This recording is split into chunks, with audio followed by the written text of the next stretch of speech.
फिलहाल जो एक टॉपिक चल रहा है ट्रेंडिंग में हमारे छोटे बाबा को लेकर, जी वही अभिनव अरोड़ा जी के बारे में है, जिनकी एक प्रतिक्रिया सामने आई है, जिन्होंने राम भद्राचार्य का, जिन्होंने उनको स्टेज पर से नीचे उतारा था, उनके लिए निवेदन दिया है।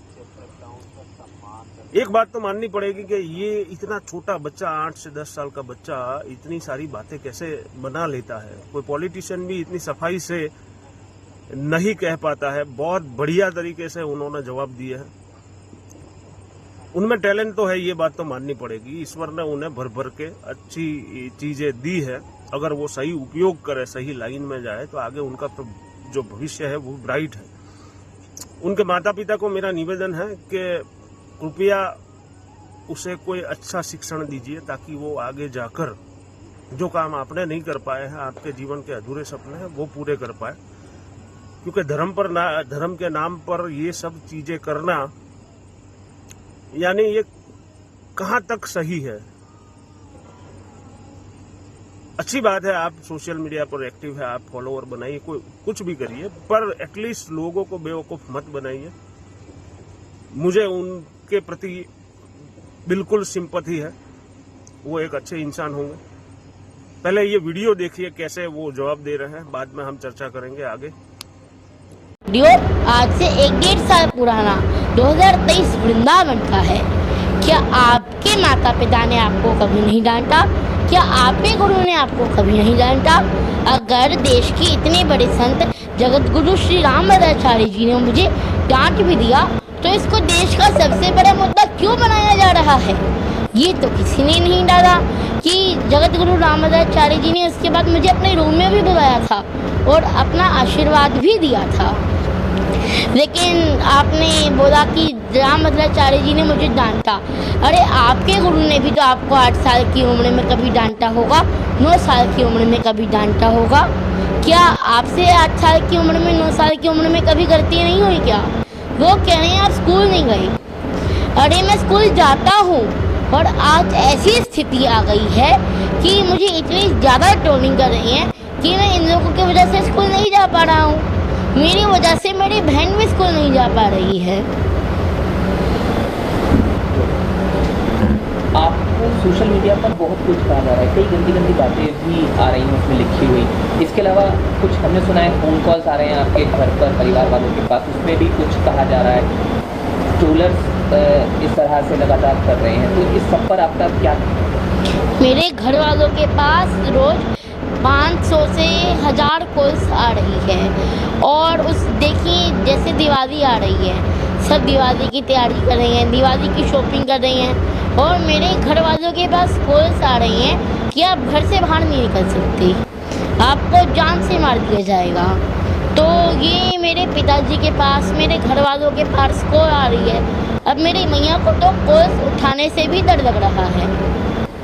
क्या किस तरह की बातें जो हैं वो की जा रही हैं, कुछ आपने सुना, देखा? देखिए, अभी तक मुझे मोटा टोचा बोल रहे थे, तब तक हमने सोचा कि उनका व्यापार चल रहा है, वो कमा रही हैं। लेकिन अब बात मेरी भक्ति की आ गई, मेरी भक्ति को नकली कहा जा रहा है। अब हम बर्दाश्त नहीं करेंगे। कई तरह के आरोप आप पर लगे, कहा गया कि आप मंच पर चले गए, मंच की मर्यादा भंग हो गई उसकी वजह से।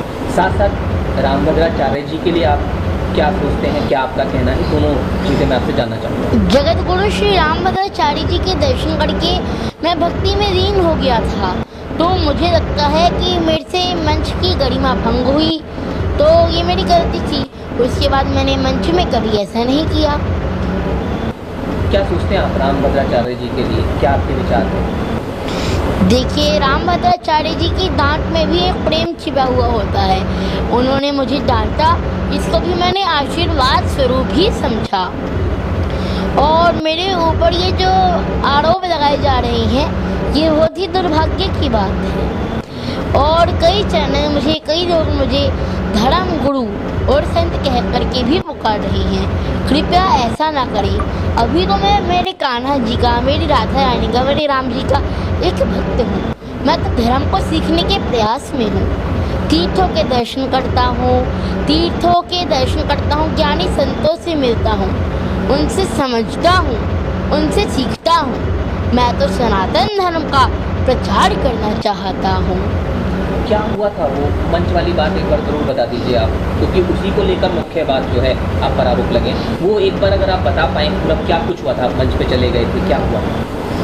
जगत गुरु श्री रामभद्राचार्य जी महाराज ने मुझे डांटा था और मेरा तो मानना है कि उनकी डांट में भी मैंने आशीर्वाद स्वरूप ही पाया, और उसके बाद उन्होंने मुझे अपने रूम में बुला करके भी आशीर्वाद दिया था। तो ऐसा क्या था जिसमें आपको डांट का सामना करना पड़ा? क्या आप कर रहे थे वो जरूर सब जानना चाहते हैं। देखिए, उस समय मुझे मंच की गरिमा नहीं पता था कि उसमें शांत रहना है, तो मैंने उसमें राम जी का जयकारा लगा दिया था, जिससे मंच की गरिमा भंग हो गई थी। तो उसके बाद मैंने ऐसी कोई गलती नहीं की, और आपकी गलती आपको एक सीख देती है। फिर आप जब रामभद्राचार्य जी से मिले तो क्या आपने कुछ कहा, उन्होंने कुछ कहा? तो वो थोड़ा और बताइए उसके बारे में, क्या कुछ बात हुई, क्या रहा जब आप दोबारा मिले उनसे? उसके बाद उन्होंने मुझे अपने रूम में भी बुलाया था और मुझे आशीर्वाद दिया था। और अब जब आप वो वीडियो देख रहे हैं तो दोबारा रामभद्राचार्य जी आपको कह रहे हैं, आपके लिए एक शब्द का इस्तेमाल उन्होंने किया है, तो क्या आप उस पर कहना चाहेंगे? जो दोबारा वीडियो सामने आया रामभद्राचार्य जी का, उन्होंने मूर्ख शब्द का इस्तेमाल किया है। जी, उनकी डांट में तो प्रेम है, आशीर्वाद है। तो क्योंकि आप बता रहे लगातार धमकियाँ आ रही हैं, गंदे गंदे मैसेज भेजे जा रहे हैं, तो इसमें क्या आप कोई कानूनी रास्ता भी अपना रहे हैं?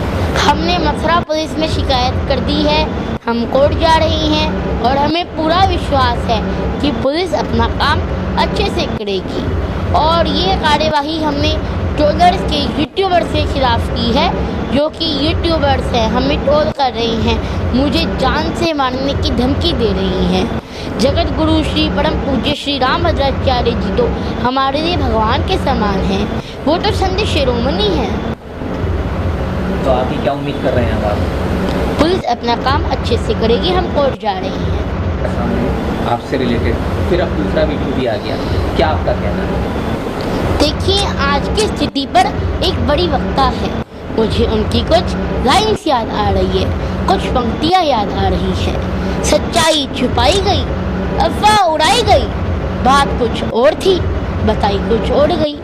वो वीडियो परसों प्रतापगढ़ का बताया जा रहा है, जो कि झूठ है।